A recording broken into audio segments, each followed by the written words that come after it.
Well, hello, General Hospital Daily Recap fans. Today's daily recap is for Friday, October the 24th, 2025. I can't wait for tomorrow night at 5 p.m. Pacific time, which is 6 p.m. Mountain time, 7 p.m. Central time, 8 p.m. Eastern time, where we're going to live chat on YouTube. Let's talk.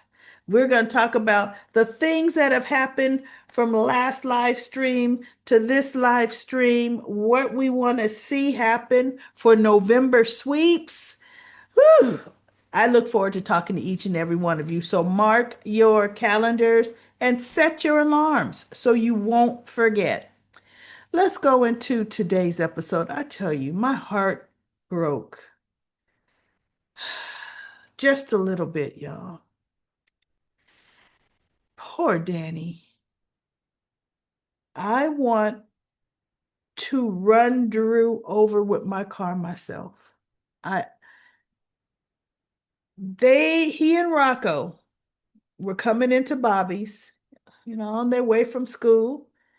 Alexis was sitting there with Christina waiting to meet Scout. Now, I partly blame Alexis for this because she told Christina that she didn't have the heart to tell Danny yet. She's going to tell him, but she didn't have the heart. Chick, you'd rather your grandson walk in like he did, only to be turned away. That was Alexis's fault, everybody. It really was. The only caveat out of it was he got to give his sister a hug. Him and Danny, you see them up there at the top left. When she saw them walk through the door, Scout was up out of her seat. Danny, Rocco! Oh, she was running into their arms. And they're hugging her, and Danny's got his hand around Rocco. I mean, it was just a group hug. Now, mind you, the nanny, Alexis has visits, but supervised visits. That would be something I would fix. No, there is no supervisor.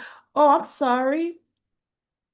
Do you want me to get Willow released so she'll wear an ankle monitor for the rest of her life? Uh-huh. Yeah, the courts will monitor her going to work and home. So, no, nanny drops her off and I call when we're done. Or bottom line, we have a set time. She dropped off at 3. I see you at 5 or 6, whatever we decide. So anyway, when Alexis, she saw them and she looked at Christina. Christina looked at her, and Christina looked over at the nanny who was sitting at the bar at Bobby's. And Alexis was kind of like, oh, here we go. So she gets up and she's like, hey guys, you know what? I need to tell you something real quick outside. Let's go back over to the table with Aunt Christina. She takes him out and she tells him that Drew lifted the restraining order on everybody but him. And do you see the look? I don't know if you could see it really good, everybody. Matter of fact, I wonder, can I bring the picture over? I want you to check out the look on Danny and Rocco's face. Really good. I'm going to try to see if I can bring and it might be up too high. I hate that because when you try to bring in regular photos, normally I have to crop them in a frame so that they'll fit right so that you could see them. But I'm going to see if I could, you'll get the gist of what I'm trying to show you. Okay. I want you to look at, let's see if it'll work. Oh, good, good, good. Let me get out the way. Look at Rocco's face, his eyes. That's some good acting. And look at poor Danny. It's like he's trying to keep from crying. He loves his grandmother and he knows his grandmother loves him, but he knows that's so unfair. And she said, now she said, I think she said, I had to agree to defend Willow. Did she tell the boys that? I can't remember. I think she did because Drew wasn't just releasing the restraining orders out of the goodness of his heart, right? The only she said the only reason I agreed to it, yes, she did tell him. She said, now the only reason I agreed to this, Danny, is poor Scout has been under the influence of her despicable father with zero contact from any of us. We need to get whatever contact we can to neutralize his effect on her. But I promise you, Danny, I'm going to get this fixed. I promise you. And Danny looked down at her and he goes, I know you will, Grandma. But he's just so hurt. Oh, it got me. It just really did. And poor Danny, Rocco. Rocco could have went in there, but Rocco's like, no. He's sticking with his brother because no, right? So anyway, they go home. Drew is there trying to feel Ronnie out to see how much smoke can he blow in her ear. How much contention can he stir up in her, making her think, oh, you and I were alike. And she's like, oh, yeah, you know, we're ostracized by the Quartermains. And Ronnie's like, well, for the most part, they're all been very delightful to me except for Tracy. No, Tracy controls everything, which she does not, right? And Monica and I were close. And Ronnie's like, really? Because Ronnie's like, I was at the reading of the will and you didn't get jack nothing. Even the stinking staff got some money from Monica, right? Drew didn't get the doormat. Okay. So he says, yeah. So, I mean, she was the first to welcome me. Oh, he's just going on and on. And Ronnie's like, oh, really? And she goes, well, what happened in this past year? She already knew, right? But she wanted to see what he was going to say.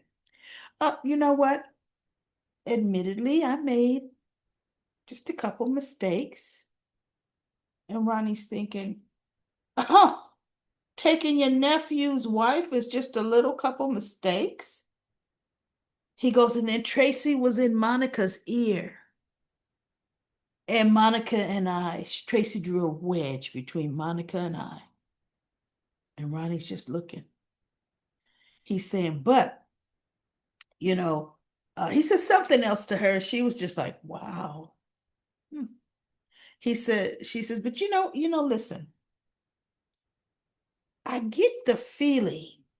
Now, I'm happy to meet you, but I get the feeling you actually had an ulterior motive for coming here.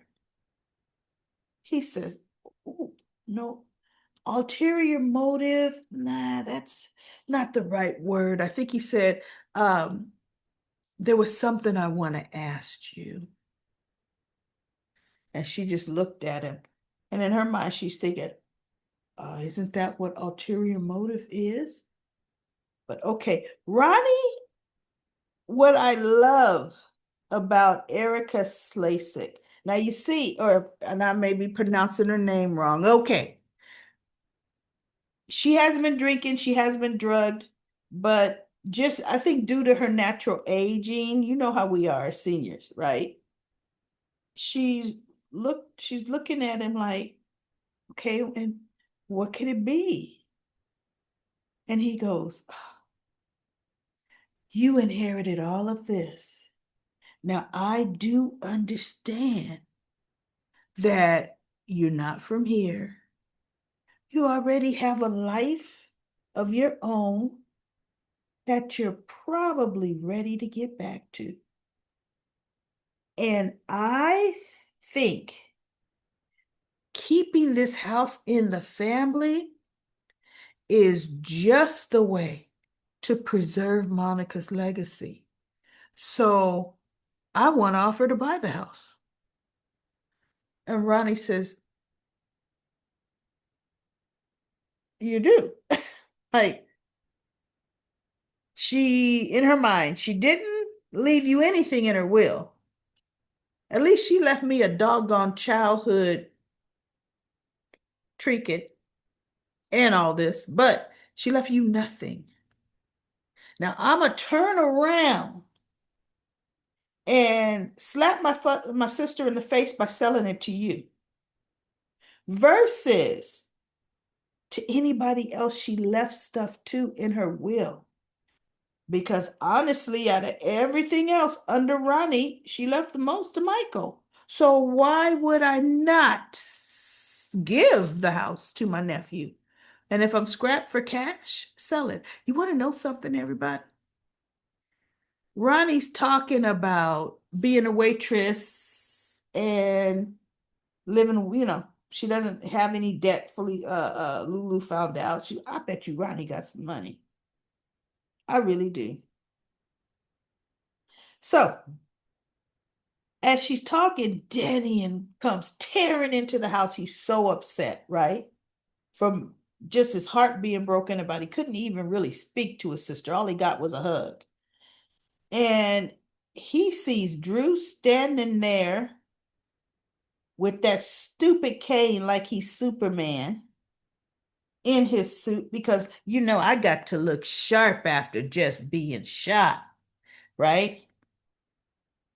He says, "Get the hell." And I'm just gonna, daily recap lady don't curse, but get the hell out of my house. I forget what daddy, it ain't your house, but we get the gist. And because Ronnie, as they're coming in, she goes, "Hey guys." And they see Drew. Oh my goodness. And he goes, uh, I'm here having an adult conversation. He goes, "How did you even get past the guards? You are banned from here." And Drew says, you don't get to dictate. He goes, "No, but you were banned from here. I live here. And you ain't even supposed to be here." And then Ronnie goes, "Oh, fellas, excuse me." She walks up, excuse me. Listen, I understand. Whoa, you're upset about something. We were just having a conversation. And that's when Drew was like, "An adult conversation that has nothing to do with you." He goes, "It's in my house. It has everything to do with me." And so she goes, "Okay, look, I want to hear about what's got you so upset. So if we could all talk about it." And Drew didn't want to talk about it. So Rocco goes, "He has been keeping us from seeing our sister with restraining orders." After he was just telling Ronnie about family, right? So Ronnie looks and she looks at Drew. Now, mind you, she already knew about the restraining orders, right? Because everybody's told him all the despicable things Drew's done. But she's like, she turns, she says, "Excuse me, but we were just having a conversation about how much family means to you. Is this true?" And he goes, "Look, it's a long story.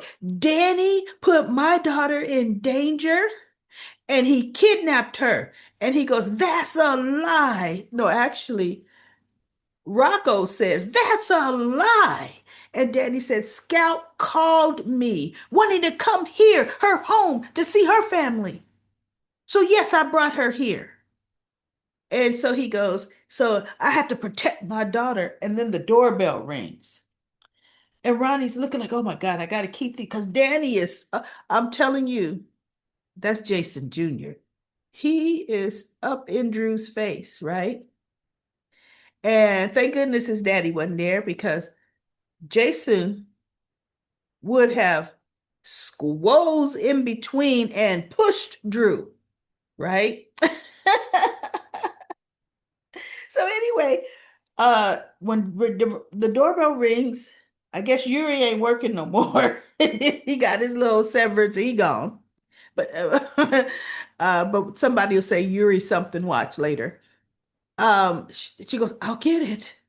So she goes out, and Drew says, I have had enough of you little juvenile delinquents, and I will make sure you go to jail just like your daddy and just like your uncle. And Drew Danny said, go ahead and try it. And he's up in Drew's face. He says, let me tell you something. You are not gonna keep me from seeing my little sister. He says, oh, you can't watch her 24/7. And Drew says, but I tell you what I can do. I can move Scout out of town to Washington, D.C. What do you think your chance of seeing her again are then, you little, and he called them some other name. And guess who came walking into the living room? Laura. She off vacation, y'all. Laura. She said, excuse me? And he looked. She goes, you don't talk to my grandson and his brother that way ever.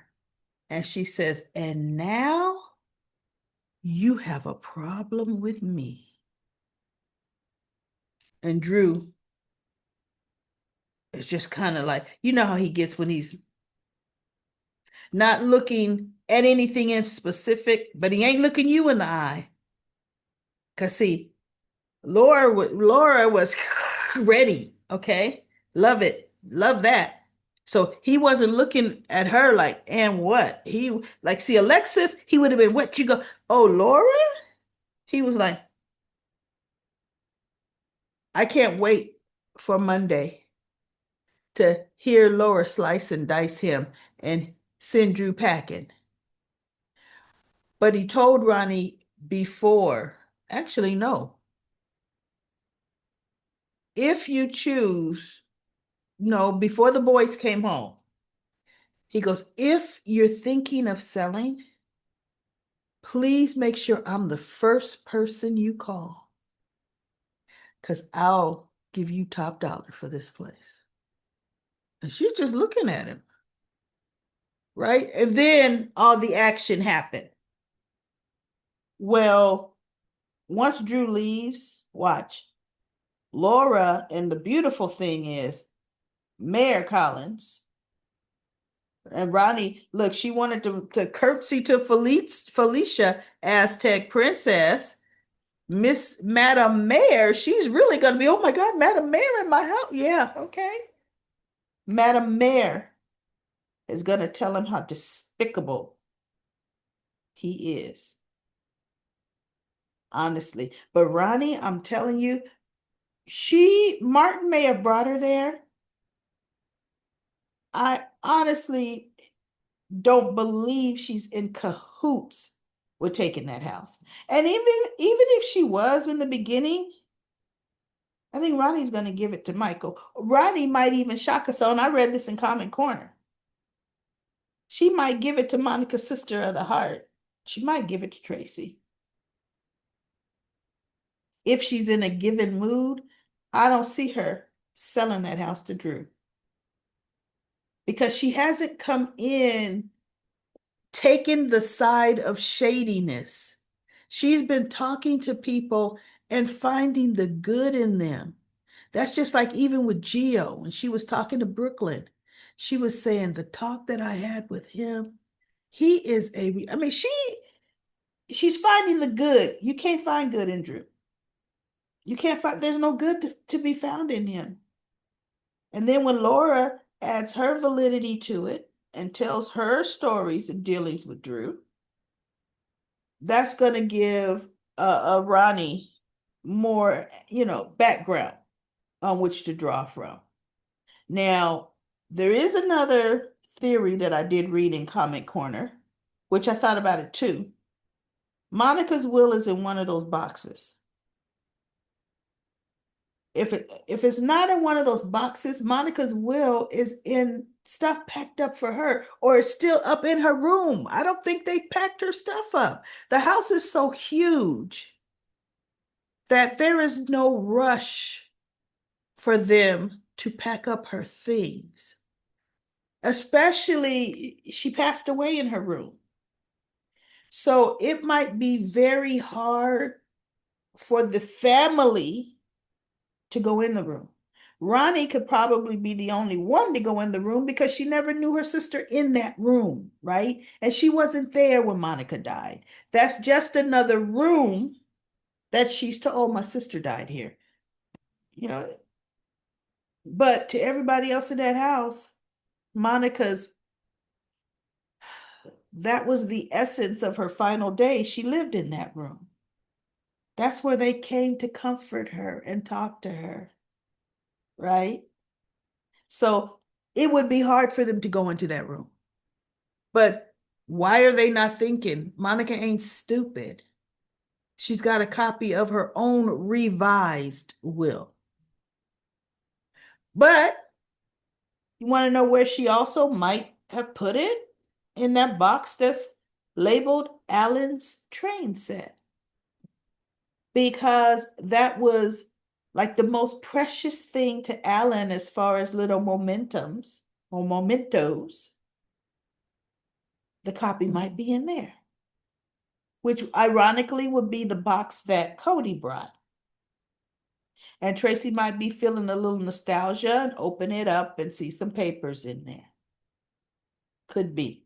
They do need to write it that way.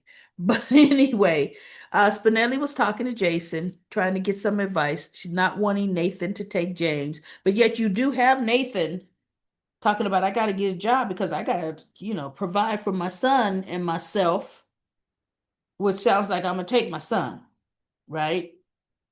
And Spinelli's fear is right now with Maxie gone, the family needs to stay together, right? James doesn't know Nathan. And to be ripped apart from his two sisters and the house, that would not be good for James. Now, of course, Nathan goes to see Lulu, and he goes, who would have thought the woman that, found me would be you, right? And so they hug, and Lulu's like, no, I everybody would understand. And, I understand how important it is to reunite with your child and, now she didn't say take your child, but pretty much get your child and have them living with you. Well, little James is much younger than teenagers.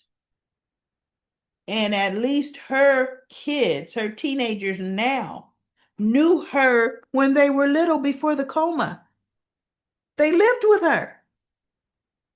Nobody's lived with Nathan but Maxie, and she's not there. So Spinelli said, do you think you could go talk to Nathan? And he told that to Jason. And Jason said, Spinelli, I don't really know the guy. He would not listen. I mean, what would make you think he would even want to hear anything I have to say? But you could relate. You came back, from being presumed dead, and it took some time. You didn't come and take Danny or Jake from their parents. And he said the difference is, Spinelli, they were living with their mothers. And their mothers were doing a good job of raising them. I didn't need to take them. Right? He says, you're not James's father. Nathan has every right to take him. However, say Spinelli. He'll see me talking to him, somebody he doesn't know, as you sent him here to interfere. He says, invite Nathan to your house for dinner. Invite him so he could see James and his family, his natural habitat, so he could see how happy James is, right? And talk to Nathan and invite Nathan to co-parent James with you, right? Getting a little cough drop, y'all, because I feel some coughing coming on. So he says, invite him into your family. Don't try to keep him separate so that he'll feel he needs to take James. So Spinelli said, when did you get so wise? He goes, that was some thoughtful and heartfelt advice. You're not stone cold like you used to be. That was key. And Jason just looked at him. So when they got up to get ready to go, Spinelli wanted to reach in and give him, that bro hug, and Jason put up his hand like, don't you dare. Pushed him back a little bit. Spinelli's like, okay, okay. But that was a good conversation.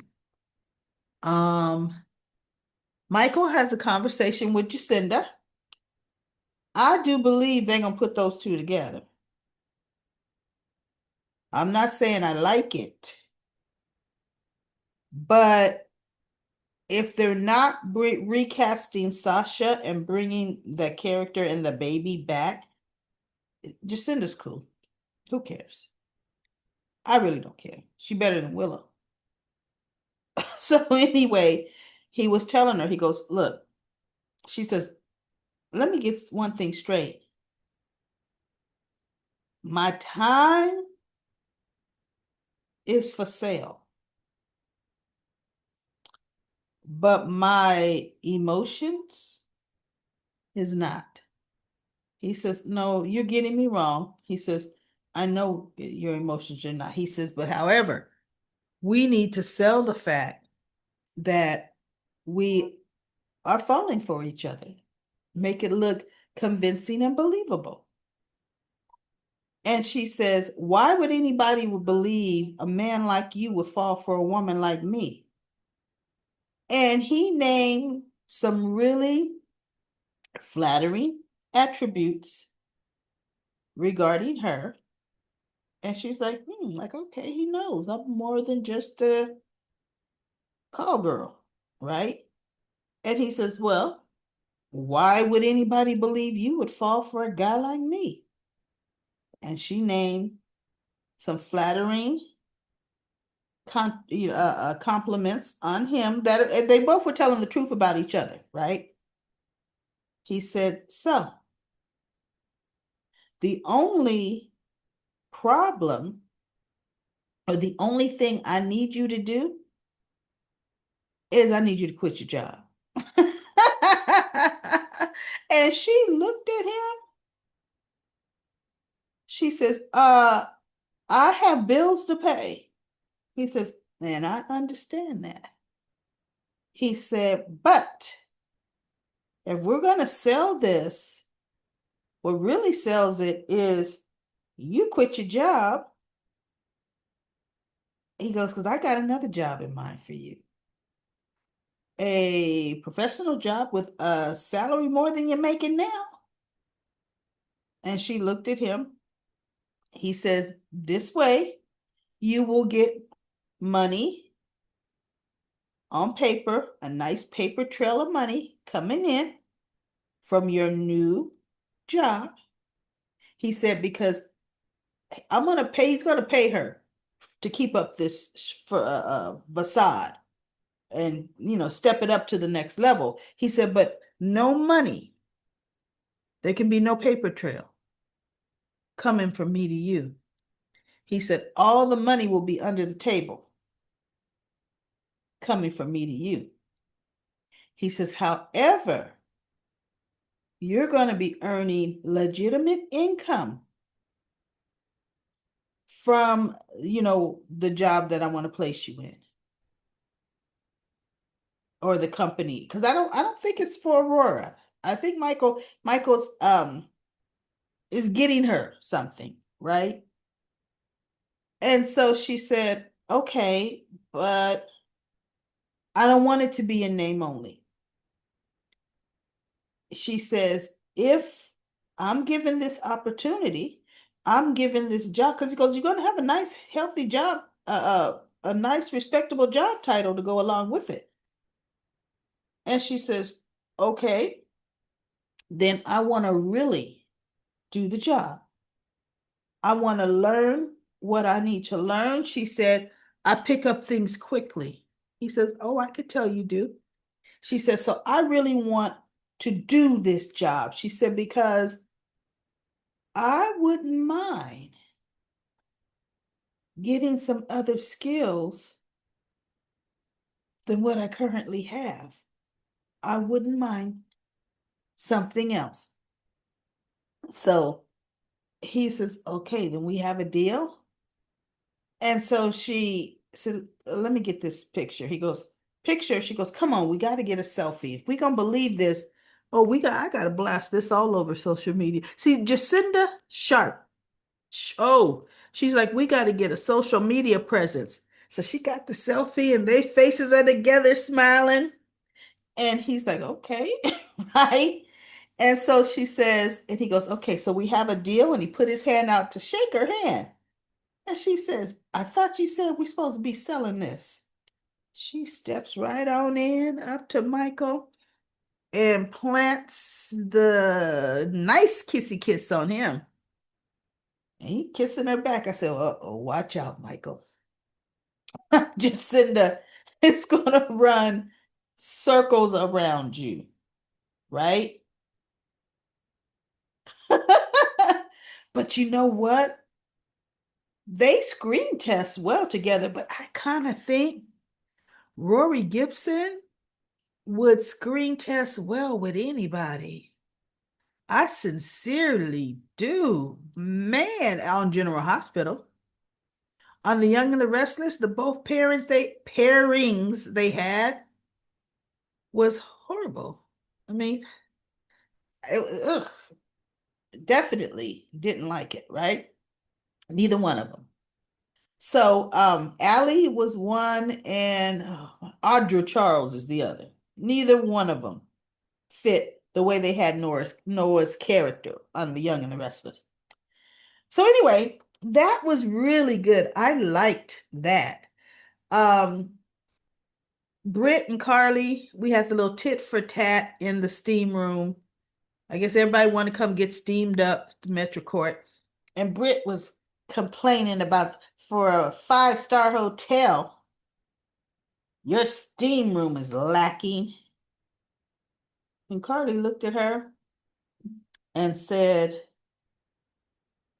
seeing as how you're not even a guest in my hotel, I honestly can have you removed from this steam room because it's for guests only. And Britt, she says, because, I own it. And Britt says, yeah, you own this and you own that and you own, you always want to take every opportunity to throw in people's face what you own. She says, how would Jason feel about you throwing me out? And Carly looked, she said, you sure love to throw Jason's name into every conversation we have. Mm-hmm. So then we tit for tat. Yeah, Jason may run and save you, but you don't hold a candle to the things Jason and I have been through. Carly gonna exert her dominance. But to Britt, I'm all for it because Britt is defensively nasty to everybody, right? She's looking for that ostracism, or ostracism, because she doesn't want to get anybody get close enough to ask questions. Because Carly quickly turned it around on her, saying, "So since you're bringing up Jason, so much. Why are you lying to Jason? And she says, what do you mean why I'm lying? You're not telling him the truth about what you were doing at the Five Poppies. What were you doing, Britt? She goes, is this you, Aston, or your WSB boyfriend? She said, I don't do uh Jack or Jason's bidding. But I tell you what, Britt, Jason, Jack, and I, oh, we gonna find out what you been up to. And she's just looking at her. So Britt says, ugh, this is a horrible sauna. You don't even have cooling, whatever you call them. I think it's those water cooling, whatever. And she gets up and she walks out, and Carly's just looking at her like, yeah, go on and go, chick. You know, you didn't even need to be in here anyway. Um, I think that's it. That is it. What happened today? You know, poor Danny, my little heart just felt for him. Um, and don't forget tomorrow, we're going to be talking live. I'm looking forward to just chopping it up about General Hospital with all of us fans, because I'm right there with y'all with the fan. Ooh, I love it. Talking to everybody that loves General Hospital. I have so much fun. So I'll see you all tomorrow night.